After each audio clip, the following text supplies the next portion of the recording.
ನಮಸ್ಕಾರ ಪ್ರಿಯ ವೀಕ್ಷಕರೇ, ನಾನು ನಿಮ್ಮ ವಿಶ್ವಾನಂದ ಆಚಾರ್ಯ. ಇಂದಿನ ಸಂಚಿಕೆಯಲ್ಲಿ ವೃಷಭ ಲಗ್ನ ಜಾತಕರಿಗೆ ತಿಳಿದುಕೊಂಡೆವು. ಇಂದು ಗುರು ಕರ್ಕಾಟಕ ರಾಶಿಗೆ ಪ್ರವೇಶ ಆಗ್ತಿರೋದ್ರಿಂದ ಮಿಥುನ ಲಗ್ನ ಸಂಜಾತಕರಿಗೆ ಯಾವ ರೀತಿ ಫಲಾಫಲಗಳಂತ ತಿಳಿತಾ ಹೋಗೋಣ. ಗುರು 2/6/2026ರಿಂದ 26/6/2027 ಈ ಒಂದು ವರ್ಷ ಕಾಲ ಗುರು ಕರ್ಕಾಟಕ ರಾಶಿ ತನ್ನ ಉಚ್ಚ ಸ್ಥಾನದಲ್ಲಿ ಸ್ಥಿತನಾಗಿರೋದ್ರಿಂದ ಮಿಥುನ ಲಗ್ನ ಸಂಜಾತಕರಿಗೆ ಯಾವ ರೀತಿ ಫಲಾಫಲಗಳಂತ ನೋಡೋದಾದ್ರೆ, ಮಿಥುನ ಲಗ್ನದಿಂದ ಕರ್ಕಾಟಕ ರಾಶಿಗೆ ಧನಸ್ಥಾನದಲ್ಲಿರ್ತಾನೆ ಗುರು, ಉಚ್ಚನಾಗಿ ಬಲವಾಗಿರ್ತಾನೆ. ಅಂದ್ರೆ ಗುರುಬಲ ತುಂಬಾ ಚೆನ್ನಾಗಿರುತ್ತೆ ಅಂತ ಅರ್ಥ. ಧನ ಪ್ರಾಪ್ತಿ ಆಗುತ್ತೆ. ನಿಮ್ಮ ವ್ಯವಹಾರಗಳಲ್ಲಿ, ನಿಮ್ಮ ಯಾವುದೇ ಹಣಕಾಸಿನ ವ್ಯವಹಾರಗಳಿಗೆ ಹೋದ್ರೆ, ಬಿಸ್ನೆಸ್ ಅಲ್ಲಿ ತುಂಬಾ ಚೆನ್ನಾಗಿ ಧನ ಪ್ರಾಪ್ತಿ ಆಗ್ತದೆ. ಅಂದ್ರೆ ಧನ ಲಾಭ ಆಗುತ್ತೆ. ಈ ಒಂದು ವರ್ಷ ದುಡ್ಡು ಮಾಡೋದಕ್ಕೆ ತುಂಬಾ ಉತ್ತಮವಾದಂತ ಕಾಲ. ಯಾರಿಗೆ? ಮಿಥುನ ಲಗ್ನ ಜಾತಕರಿಗೆ. ನಾನು ಪದೇ ಪದೇ ಹೇಳ್ತಾ ಇದ್ದೀನಿ, ಮಿಥುನ ಲಗ್ನ ಜಾತಕರು ನಿಮ್ಮ ಡೇಟ್ ಆಫ್ ಬರ್ತ್ ಟೈಮಿಂಗ್ಸ್ ಇಟ್ಕೊಂಡು ಅದರ ಪ್ರಕಾರ ನಿಮ್ಮ ಕುಂಡ್ಲಿಯಲ್ಲಿ ಲಗ್ನನ ಕಂಡು ಹಿಡ್ಕೊಂಡು ಅದರ ಪ್ರಕಾರ ನೀವು ಹೆಸರಿಟ್ಕೊಂಡಿದ್ದೆ ಆದ್ರೆ ಆ ಒಂದು ಲಗ್ನ ಜಾತಕರಿಗೆ ಈ ಒಂದು ಫಲಾಫಲಗಳು 50% ನಿಮಗೆ ಸಿಗುತ್ತೆ.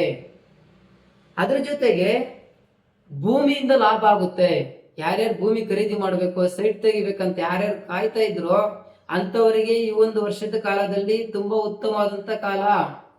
ನೀವೇನಾದ್ರೂ ಜಾಬಲ್ಲಿ ಎಕ್ಸ್ಪೆಕ್ಟೇಷನ್ ಇಟ್ಕೊಂಡಿರ್ತೀರ, ಅಂದ್ರೆ ಪ್ರಮೋಷನ್ ಆಗೋದಕ್ಕೆ ಏನಾದ್ರು ಯಾರಾದ್ರೂ ಕಾಯ್ತಾ ಇದ್ದೀರ ಅಂತಂದ್ರೆ ಅಂತ ಮಿಥುನ ಲಗ್ನ ಜಾತಕರಿಗೆ ಪ್ರಮೋಷನ್ ಆಗುತ್ತೆ. ಉದ್ಯೋಗದಲ್ಲಿ ಬಡ್ತಿ ಸಿಗುತ್ತೆ. ಉದ್ಯೋಗದಲ್ಲಿ ನಿಮ್ಗೆ ಒಂದು ಸಂಬಳ ಹೆಚ್ಚಾಗ್ಬೋದು, ಪ್ರಮೋಷನ್ ಆಗ್ಬೋದು.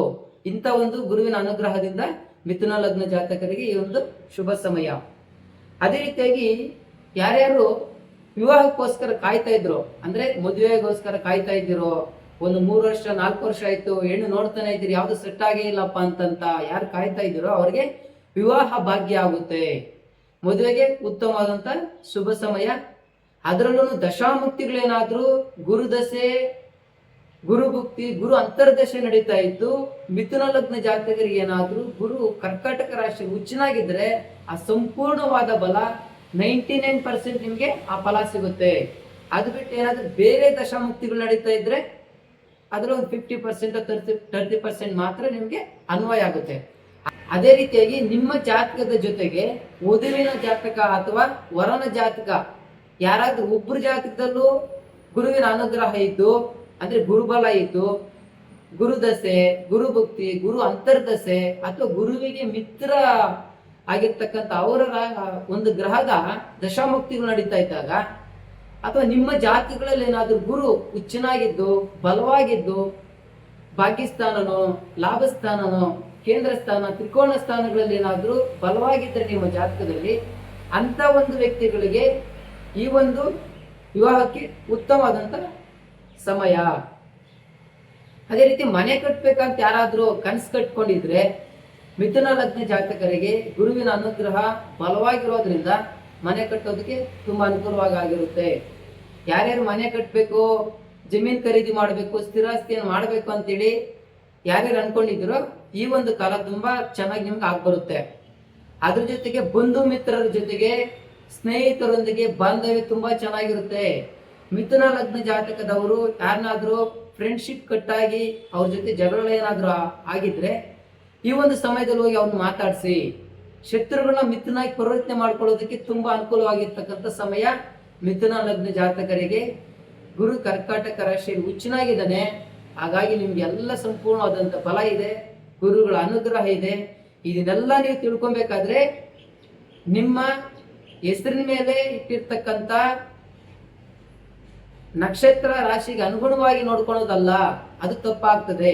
ಯಾವತ್ತೂ ಅಷ್ಟೇನೆ ವ್ಯಕ್ತಿಯ ಜಾತಕ, ನಿಮ್ಮ ಜಾತಕಗಳನ್ನ ನೋಡ್ಕೊಂಡು ನಿಮ್ಗೆ ಹೆಸರಿಟ್ಟಿದಾರ ಆಗ ಮಾತ್ರ ನಿಮ್ಗೆ ಅನ್ವಯ ಆಗುತ್ತೆ.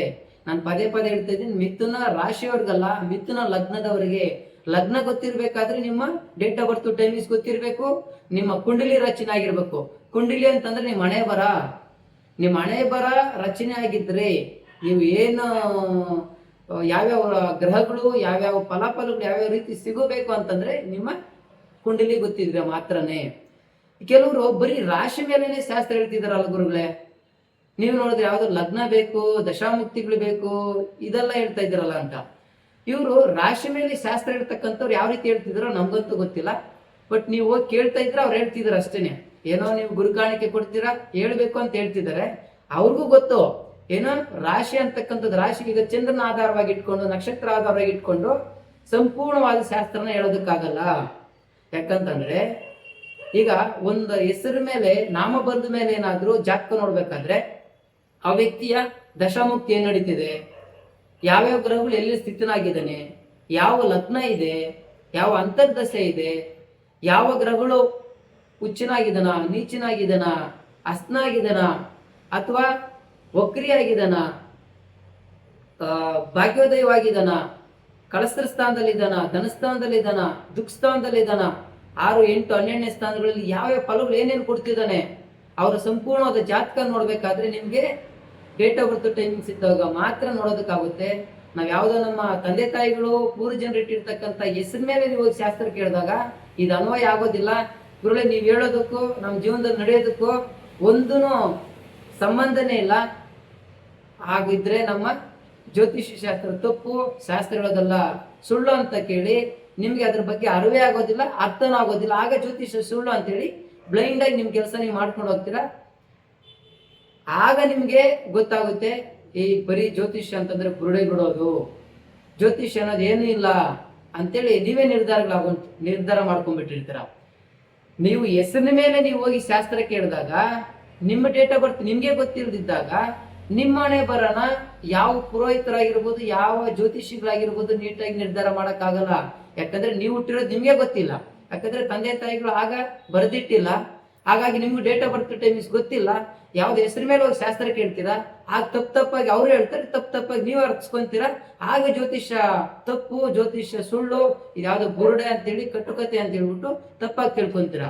ವೀಕ್ಷಕರೇ, ದಯವಿಟ್ಟು ನಿಮ್ಮ ಡೇಟ್ ಆಫ್ ಬರ್ತ್ ಟೈಮಿಂಗ್ಸ್ ಪ್ರಕಾರ, ನಿಮ್ಮ ಜಾತಕದ ಪ್ರಕಾರ ನಿಮಗೆ ಹೆಸರಿಟ್ಕೊಂಡಿದ್ದಾಗ, ನಿಮ್ಮ ಲಗ್ನ ಗೊತ್ತಿದ್ದಾಗ ಮಾತ್ರ ಜ್ಯೋತಿಷ್ಯ ಸಂಪೂರ್ಣ ಅರ್ಥ ಆಗುತ್ತೆ.